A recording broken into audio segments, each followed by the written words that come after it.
Good evening, everyone. I'm Kevin Hodge. Tonight on your WZMQ 19 News, a conservation group works to prevent beach erosion at McCarty's Cove in Marquette. Plus, strong registration numbers kick off the school year at Bay College. And a Marquette sports shop is celebrating 50 years. Your 19 News at 11 starts now. Live from the UP, this is WZMQ 19 News at 11.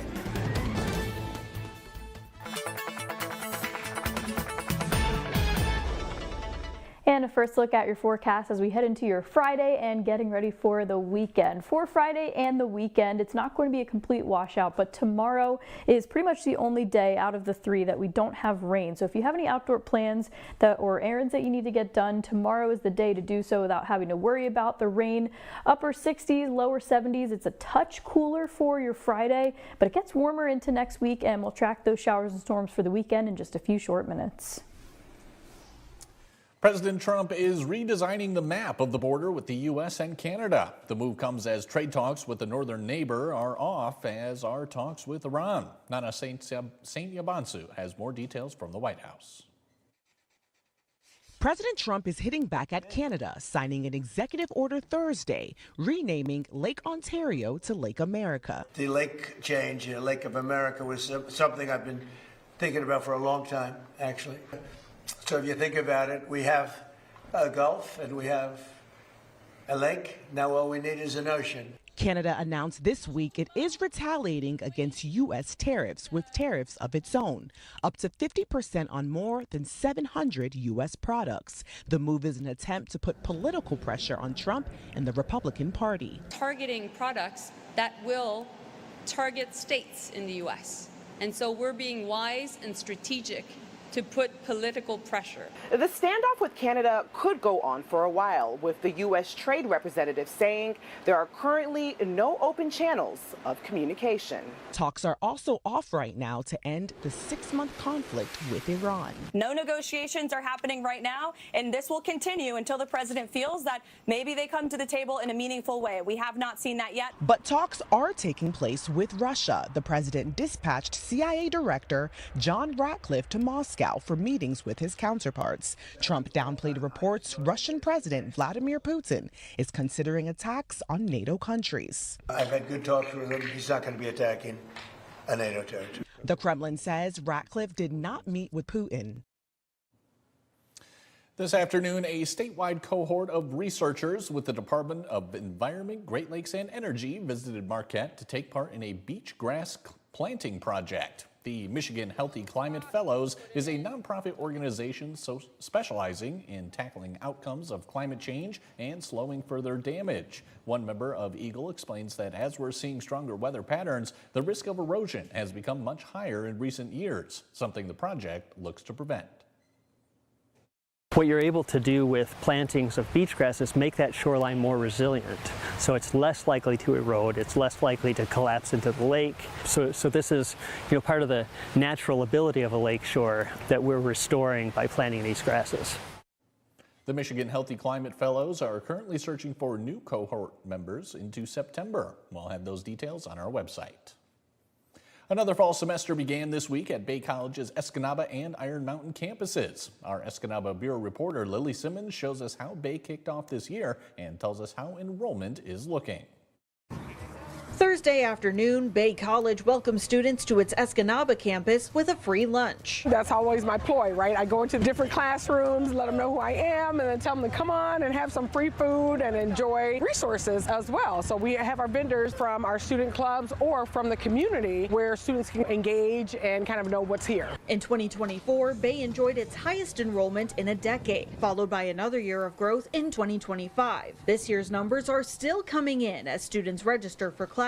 But according to President Dr. Narita Hughes, it's shaping up to be another strong semester. Just looked at it today, and so literally we've gone up between 15 and 20 students just from yesterday. I think this is going to be another great year. And not just for students, but for the entire campus community. This fiscal year, we were actually approved for what's called our capital outlay construction authorization. Currently, the college's welding lab and shipping center share a building. Bay is developing plans to decrease the shipping center's thumb thumbprint and to expand the welding lab into a manufacturing innovation center. It will be able to allow for a flexible workspace. It's something that I know that our manufacturers right around this area, are looking forward to, a way for us to partner with business and industry, a way for them to utilize our facilities for competency-based learning for their employees. The hope is for that project to begin in the spring. In the meantime, Dr. Hughes encourages students to get involved in life on and around campus, to not be afraid to ask for help, and to take advantage of the opportunities available to them at Bay College. Trust in your gut, experience, explore, do something that you've never done before. We are here to help you. That's a part of our mission, student success, community success, and a culture of success. And so we would hope that as you are,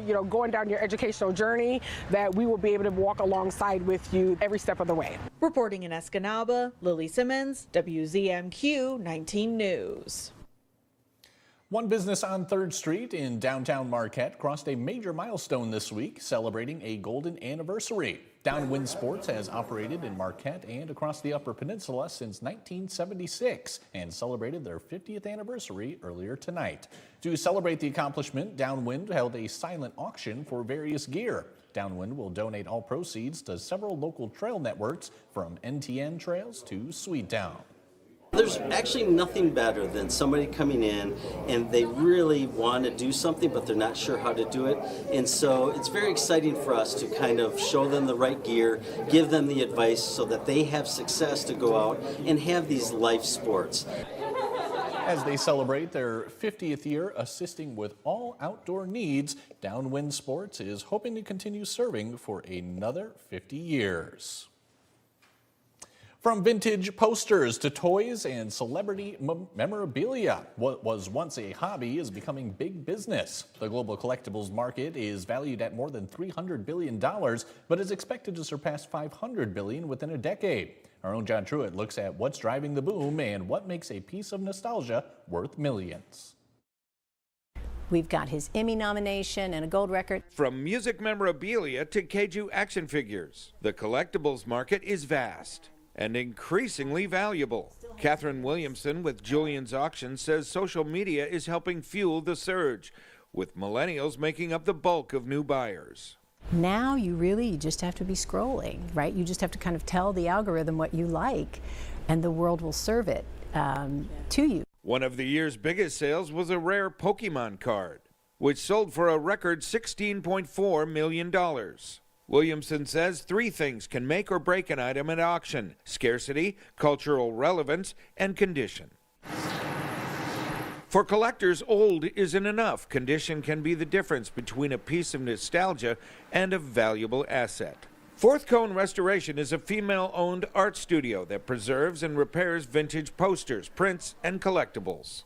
Posters were made to be thrown out with the cheapest materials possible. When you get it linen backed and maybe restored, the thing doesn't look like garbage anymore. It looks like a piece of art or a piece of your own history. Restoration can take anywhere from 2 hours to more than 20. Some damage can be repaired, but the stakes are high, not just because of the money, but because of the memories attached to each piece, really the core of the industry. The biggest impulse is your own personal nostalgia. In a market where millions can change hands, sometimes the most valuable thing isn't what an item is worth, but what it means to the collector. John Truitt, WZMQ 19 News. Kelly Rowland had your first warning weather forecast when we come back. Plus, we're learning about cardiac health in this week's Medical Minute. We'll be right back.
Now, from the 19 News Forecast Center, this is WZMQ 19 First Warning Weather with meteorologist Kelly Rowland.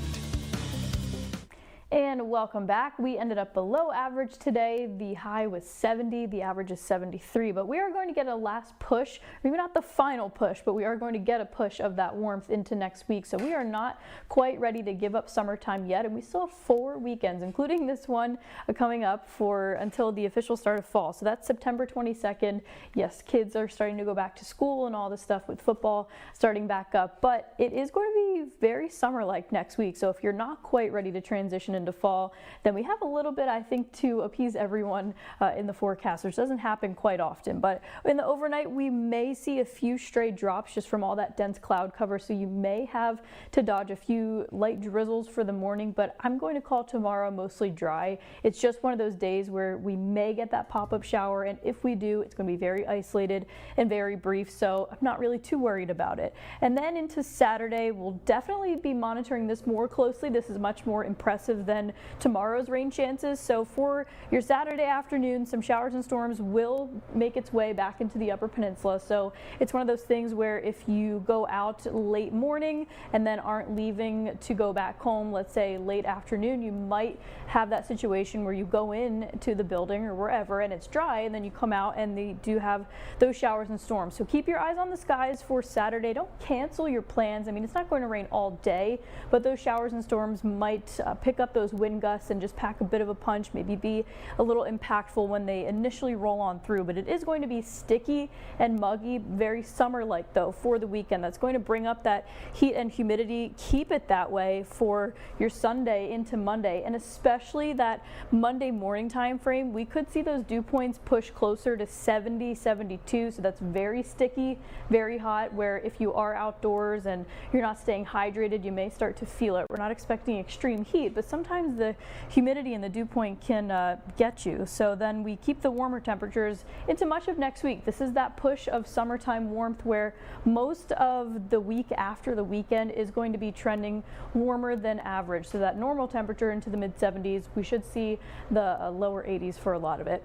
And don't forget, make sure to stay up. It's just a little bit longer. You have to try to stay awake because that peak of the maximum eclipse is tonight, very, very soon at 12:12 a.m. And now the moon may not be as red as that graphic, but it should have that reddish, copperish tone to it. And the maximum eclipse is at 12:12, but it will be before that at 10:30, and then it will extend to 1:51. So in total, yes, you have a few hours to see it, but that peak for the eclipse is 12:12 a.m., so very, very soon. And then the next total lunar eclipse is New Year's Eve, December 31st, going into 2029. So you have some time in between then. But here's the rain chances for the weekend. It's not going to be a washout, but we'll monitor things, and then we dry things out with those warmer temperatures for the start of next week.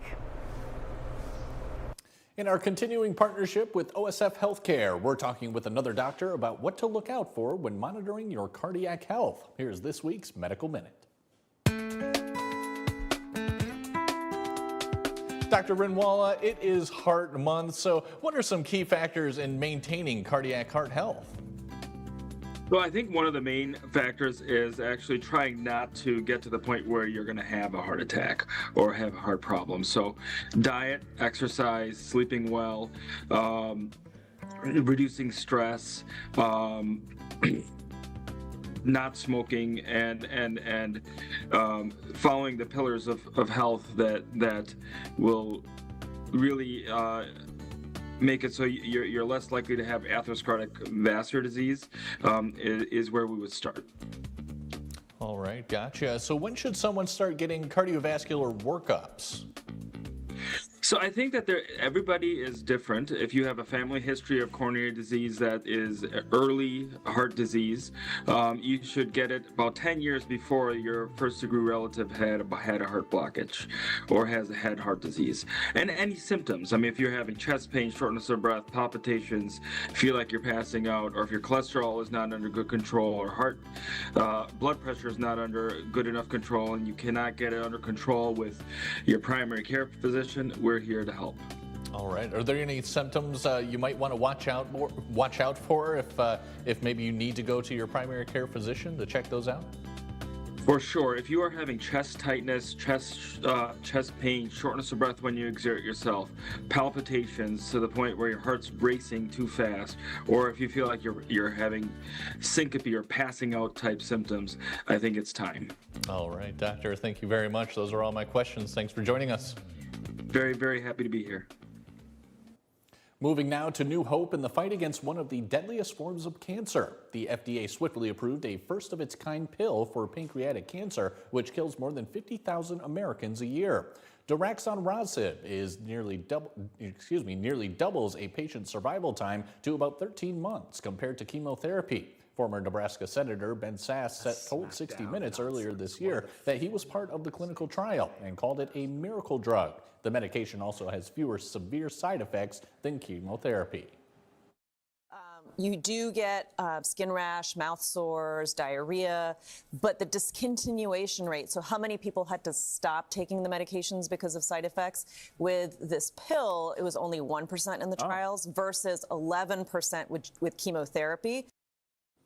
The drug targets mutated proteins that fuel tumor growth and are found in over 90% of cases. The price of a year's worth of treatment is nearly $500,000. It's unclear how much private insurance and Medicare will cover costs. Mike Ludlam has your first high school football highlights of the season. When we come back, he'll start with Negaunee taking on Marquette with a trophy on the line. We'll be right back.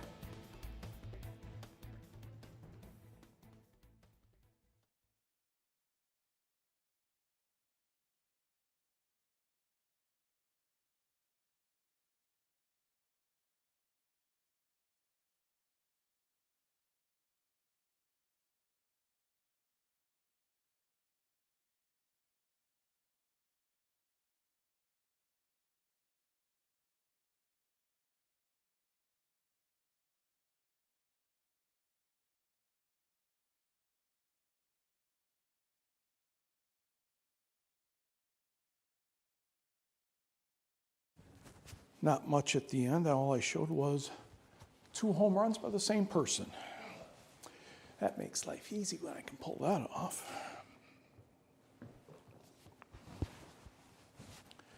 Greetings, greetings, and salutations. Uh-oh. Is it a blank night for the Delft? I don't see anything. Ah, it could be a blank night for the Delft letters.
Good evening, everyone. The Negaunee Miners are looking for their 3rd win in the last 4 seasons in high school football against the Marquette Sentinels. Just like last year's game at Miners Stadium, Negaunee started quickly. Tonight, they also started quickly at William R. Hart Stadium in Marquette. The Sentinels were certainly ready to get going, but in the first quarter, Marquette had a 4th down and 7 yards to go on the Miners' 40-yard line. Winston Leonard completes the pass to Wesley Robinson, but Waylon Harvilla stops him short of the first down, and Negaunee takes over on downs. It worked it last season. It works again this season. Quarterback Kyle Waterman with the throw. Evan Delangelo, the catch behind the secondary. 61 yards for the touchdown. Negaunee converts on the 2-point pass to take an 8-0 lead. We go to the same quarter, pretty much the same thing, only in the other direction. Waterman, Delangelo, this one's good for 59 yards. 2-point conversion also successful. 16-0 Maize and Blue. Around the 2-minute mark left in the half, Negaunee runs the option. Mason Sweener takes the pitch, then fumbles, and William Bradley William Milton Bradley. Let's give him a middle name. Recovers for Marquette, and the Sentinels were back in the game at that point. Leonard hands to Landon Fascio, gets good blocking, and he scores from 13 yards out. Marquette kicks the extra point and trailed 16-7 at the half. Third quarter, Negaunee takes the kickoff and quickly drives downfield. After a 37-yard completion from Waterman to Delangelo, Waterman pitches back to one of his running backs who takes the honors to throw the 21-yard score. 24-7 Negaunee. Marquette made it close. Wesley Robinson had a short TD run, but Negaunee hangs on to take home the Diamond Jubilee Trophy by the score of 30-28. The Escanaba Eskimos traveled to Kingsford to do battle with the Flivers. They honored Art Vines, the late Art Vines, by naming the press box after him. Blake Tomasowski punches it in for Kingsford from a couple yards out, and the Flivers have a 7-0 lead. Escanaba trying to get something going on offense, but Kingsford with a good outside rush, and boom! Down goes the quarterback, and down goes the football, and the Flivers would recover. Tomasowski, that would be Blake Tomasowski, will throw toward the end zone, and that is Bradley Bodacy's chest making the catch. 14-0 Maize and Blue. The number 1 jersey worn by Nick Noor a few years ago, I believe, for the Flivers. And Escanaba woes continue, and it's another Kingsford touchdown. Tomasowski punches that one in. 21-0 before halftime. And just for good measure, Kingsford forces another stop, and Tomasowski rolls and fires and finds Batezi again for the touchdown. 28-0 Kingsford, and Escanaba scored a couple in the second half, but the Flivers take this one 35-16. Let us go to Gwynn McCormick Field, where the Gladstone Braves are doing pretty well on offense. Landon Pepin will run this one into the corner of the end zone, and the Braves are in business in the first quarter. We move to the second quarter, and the Braves are still doing pretty darn well. Cooper Sandville scores from about a dozen yards as well. And the big guy in the game, though, that would be Wyatt Forvely. He had 255 yards in his first game as a Brave on the varsity. He gets 42 of them here for the touchdown, and Gladstone goes on to win by the score of 30-6. Elsewhere, we have an 11-player football. It's Iron Mountain blanking Hancock 35-0, and it was Lance over West Iron County 54-6. To 8-player football, Norway visited Munising, and the Knights get on the board first. Caleb Lapine fakes the handoff, follows his teammate, and breaks contain. This one's good for 56 yards and a touchdown. Knights missed a 2-point conversion, but had the 6-0 advantage. About a minute and a half later, Lapine takes the snap, goes to his left, finds the seam between blockers, and this is a nice 31-yard touchdown. And those conversions need to work on them, Norway. They did later. It was 12-0. Then the Knights stopped Munising on downs inside the Norway 5-yard line. Next thing you know, Lapine looks deep. Trent Martin behind the defense, 95 yards on the score. Knights go on to win easily by the count of 50-2. Also in 8-player action, Lakeland and Hubble outscores Ishpeming 52-36. Have not heard from Florence and Ironwood. Rudyard took care of Onekama 22-6. And Copper Island's debut as an 8-player football team did not go very well. Brimley the winner, 36-0.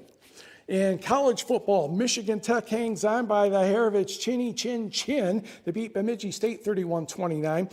Elliott Larmer, 14 of 32, 153 yards and a touchdown. Nick Nora caught a touchdown pass, speaking of that Kingsford connection, and Nick Nora threw a touchdown pass as well.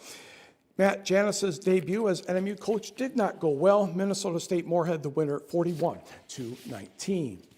To volleyball, the Up North Invitational at Vanderbilt Arena, NMU taking on Winona State this afternoon. We'll pick this up in the fourth set. NMU leads 2-1. The Warriors run a play for Callie Carr, but her kill attempt is going to go right into the hands of head coach Mike Lozier, still showing off the leather after all these years. His players get the point. NMU trails 15-14. A couple points later, Allie Barlow will set up Casey Fortune. The tap is good. She had 12 kills. NMU climbs within 16-15. Next for the Wildcats, Liesl Hagen, Allie Barlow. Anna O'Keefe slams that one down with the left hand. She paced NMU with 20 kills, also a nice .381 hitting percentage, tied at 17. The Wildcats scored 8 of the last 10 points. Casey Barlow and Kaylee McIntosh actually got that one to go. She had 12 kills. Wildcats won 3-1. Michigan Tech, we'll tell you about them right now as we go to the scoreboard. In the evening match, St. Cloud State ran past NMU 3-0. Michigan Tech played real well, but Minnesota Duluth won 3-2 and 25-23 at the end. Rachel Zurich had 16 kills. Paige Wagner had 13 for the Huskies. In high school volleyball, Baraga swept Wakefield Marinesco 3-0. Gladstone did the same to Menominee 3-0.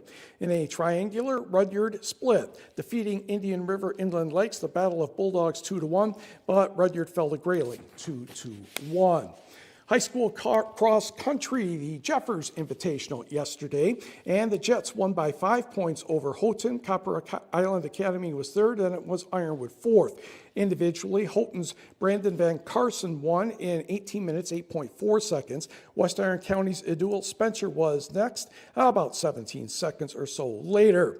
On the girls' side, Houghton, the easy winner with 30 points. Lance was next with 62. Then it was Jeffers, Ewan Trout Creek, and Hancock. Individually for the girls, Holly Cook the winner in 21 minutes, 1.2 seconds. Her teammate Brooke Hopp was second in 21.5.7. Bree Beston of Ewan Trout Creek was third.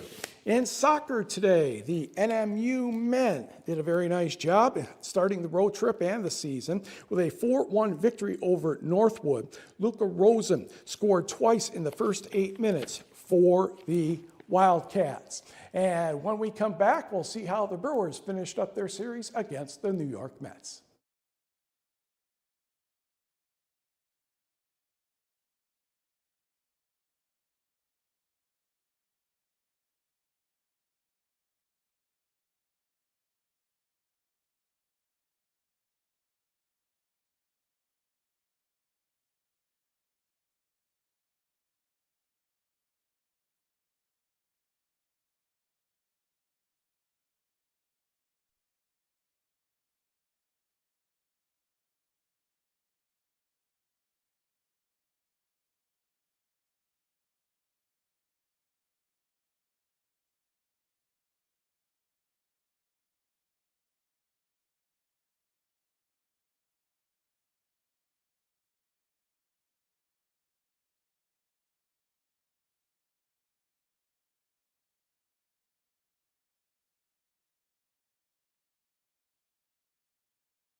And a final check of your forecast going into Friday, and then of course the weekends. We do have showers and thunderstorms, but they're going to hold off until Saturday. So tomorrow sets up for a really nice day. It's not as warm maybe, but that's that northern breeze keeping things on the cooler side. So upper 60s, lower 70s, but at least we are not going to be tracking that rain. That holds off until Saturday afternoon. So Saturday morning plans may still be fine, but then late morning around 11 a.m. we'll probably see those showers and storms return to the area. And don't forget forget the partial lunar eclipse, and I know I keep mentioning it, but it's almost that total lunar eclipse where just a little sliver of that moon will be left illuminated, and it should be red, and at 12:12 a.m. exactly, so very soon, that's when that maximum eclipse is, so make sure to try to head out if you can. Hopefully the cloud cover continues to hold off for us, and again, that next total lunar eclipse is 2028. But as for the weekend, we know we have those showers and storms, but we see that warming trend for Monday into Tuesday. We go from near 80 degrees to the lower 80s. All right, Mike, finally tonight, take it over, finish us off. The good news is the Tigers weren't playing. I mean, I hate to say that, but that's the way it's been lately. It's the Brewers finishing up the series against the Mets. Second inning, that's Jackson Chourio with a 2-run homer, and Sean Manaea gave that one up, and the Brewers had a 4-0 lead at that point. And in the top of the 8th inning, Mr. Chourio says, what's good if once, maybe better even twice. That one off Xavier Curry. The Brewers had an 8-2 lead at that point, and they went on to win this one by the count of 8-2. So things are looking pretty good for the Brewers. Now the Packers play the Cardinals tomorrow in preseason play, if I keep this right, and the Lions have the Bills on Saturday. So we have that all set for now. Small correction, it's the Colts. The Colts. Lions play the Colts, not the Bills. That's probably I get better. to correct the sports Thank you. guy. It's probably better anyway. And that's it for now, everyone. See you tomorrow.